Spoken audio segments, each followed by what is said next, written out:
When you hear Red Sea crisis, your mind probably jumps straight to geopolitics and news headlines, right? But what if I told you the real story, the one playing out in boardrooms, is actually a masterclass in crisis management? It's about what happens when a global trade artery just snaps, and how the sharpest companies are turning this chaos into a huge opportunity. So let's get into it. So let's think about this. What really happens when a lifeline for global trade just breaks? I mean, the obvious answer is stuff gets delayed, costs go up, and yeah, that's true. But that's just the surface. The real drama, the thing that truly decides who wins and who loses here, is happening somewhere else entirely. It all comes down to this. It becomes a contractual crisis. Yeah, you heard that right.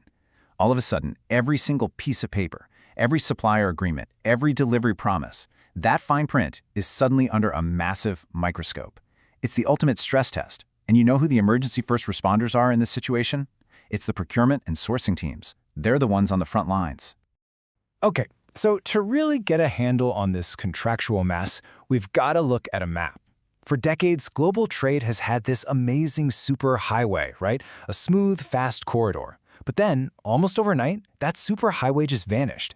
And in its place, a long, expensive, and frankly painful global detour. It's actually super simple, but incredibly powerful. The Red Sea, it's the ultimate shortcut. Think of it as the express lane connecting Asia's factories to Europe's customers, all thanks to the Suez Canal. The entire world's supply chain for decades has been built on a simple promise that this route would be fast and reliable. And here you can see it, plain as day. On the left, you've got the old way, a direct, efficient, predictable shot. And on the right, the new reality, this long, winding, and expensive trip all the way around Africa. And listen, this isn't just about adding a few more days to the journey. No way. This is a fundamental change to the entire rulebook of global trade. And this isn't just some abstract idea. Let's make it real. For trade between India and Europe, we're talking an extra 10 to 20 days. Out of nowhere. Just think about that for a second.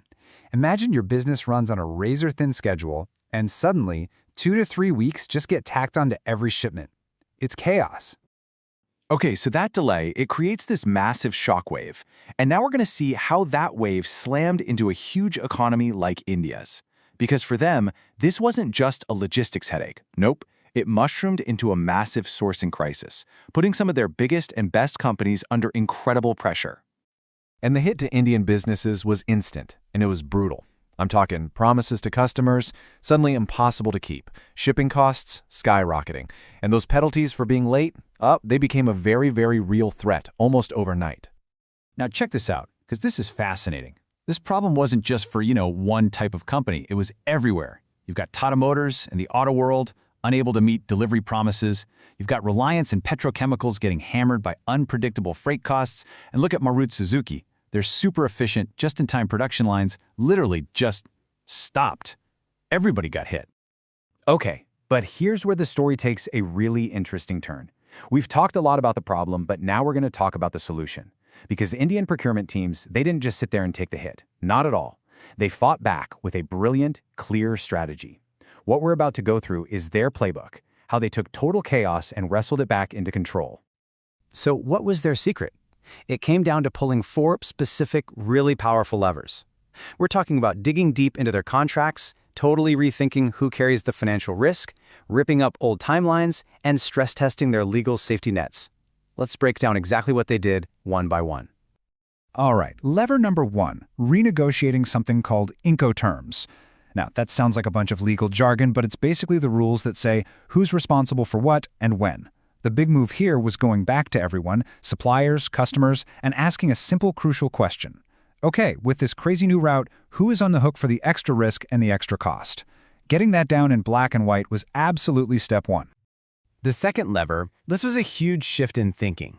The old way of doing business was like a tug of war, right? Either the buyer pays or the seller pays. But they threw that playbook out. Instead, they started building shared risk models. The idea was simple. Instead of fighting over who holds the umbrella, let's just agree to share it and get through the storm together. And this lesson from Reliance Industries just nails it. They said, freight risk is a commercial risk, not an operational afterthought. Think about that. This wasn't some tiny detail for the shipping department to figure out anymore. It became a huge strategic issue that the top bosses needed to be all over. Lever number 3 was all about getting real. With supply chains suddenly weeks longer, sticking to the old deadlines was just impossible. It was a fantasy.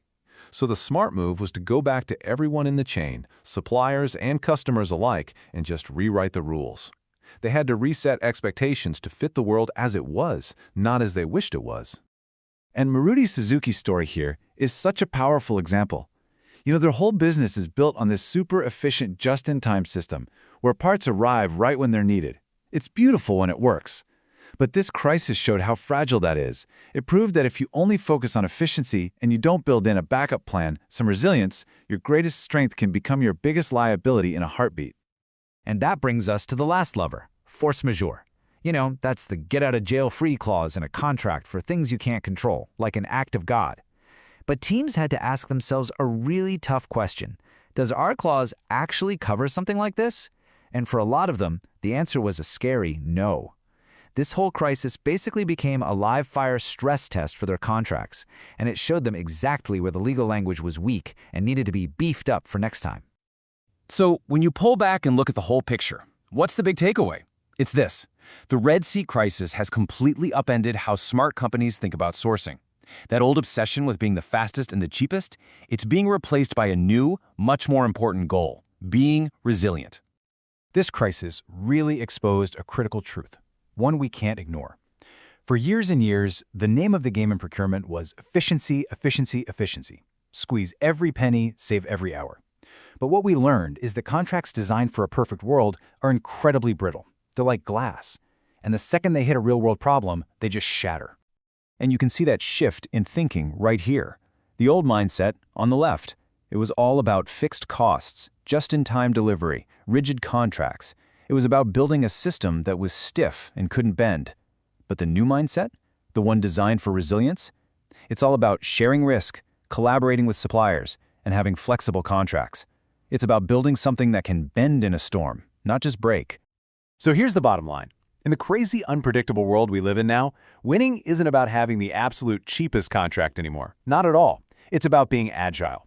The most successful companies are going to be the ones who can pivot the fastest, the ones who can renegotiate, reset, and rebalance risk the moment the world throws them a curveball. And that really leaves all of us with one big question to chew on.